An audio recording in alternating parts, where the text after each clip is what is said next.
ഈ ഒരു വീഡിയോയിലൂടെ നമ്മൾ 2 അപ്ഡേറ്റുകളാണ് നോക്കാൻ പോകുന്നത്. ആദ്യത്തെ അപ്ഡേറ്റ് എന്ന് പറയുന്നത് നമ്മുടെ ശ്രീകുട്ടൻ VS ആയിട്ട് വന്ന പുള്ളിയൊരു അപ്ഡേറ്റാണ്. മുൻ ഗോകുലം കേരള FC താരമാണ്, അതുപോലെ കേരള ബ്ലാസ്റ്റേഴ്സ് താരം കൂടിയാണ് അദ്ദേഹം. എന്തായാലും താരത്തെ സ്വന്തമാക്കാൻ ഇപ്പോൾ ജംഷഡ്പൂർ FC രംഗത്തുണ്ടെന്നാണ് നമുക്കറിയാൻ സാധിക്കുന്നത്.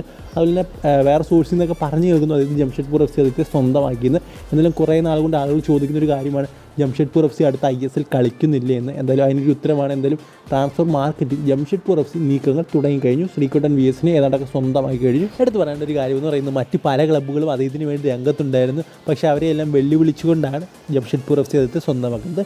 ഇനി അടുത്ത അപ്ഡേറ്റ് എന്ന് പറയുന്നത് നമ്മുടെ കേരള സൂപ്പർ ലീഗുമായിട്ട് ബന്ധപ്പെട്ടൊരു അപ്ഡേറ്റാണ്. നമുക്ക് എല്ലാവർക്കും അറിയാവുന്ന കാര്യമാണ്. കേരള സൂപ്പർ ലീഗിലെ ഒരു ടീമാണ് തൃശ്ശൂർ റോഡ്സ് എന്ന് പറയുന്നത്. സോ ആ ഒരു ടീമിൻ്റെ ഓണറാക്കാൻ നമ്മുടെ പൃഥ്വിരാജ് ഇപ്പോൾ ശ്രമിക്കുന്നുണ്ട് എന്നാണ് നമുക്ക് മനസ്സിലാക്കാൻ സാധിക്കുന്നത്. എന്തായാലും തൃശ്ശൂർ റോഡിൻ്റെ ഇപ്പോഴത്തെ മാനേജ്മെൻറ്റ് പൃഥ്വിരാജും തമ്മിൽ ചർച്ചകളാണെന്നാണ് അറിയാൻ സാധിക്കുന്നത്. സോ മിക്കവാറും കുറച്ച് ഷെയർ മിക്കവാറും പൃഥ്വിരാജ് മേടിക്കും എന്ന് തന്നെയാണ് എനിക്ക് തോന്നുന്നത്. സോ അങ്ങനെയാണെങ്കിൽ തൃശ്ശൂർ റോഡ്സ് ആയിരിക്കും ഒരു സെലിബ്രിറ്റി ഓൺ ചെയ്യുന്ന ഒരു ക്ലബ്ബ് എന്ന് പറയുക, ഇത് പൃഥ്വിരാജ്. സോ ഈ ഒരു വീഡിയോ ഇത്രയുള്ളൂ. നിങ്ങൾക്ക് ഇഷ്ടപ്പെടുന്നെങ്കിൽ തീർച്ചയായും ലൈക്ക് സബ്സ്ക്രൈബ് ചെയ്യുക. അടുത്ത വീഡിയോയിൽ കാണുന്നവരെ ഗുഡ് ബൈ.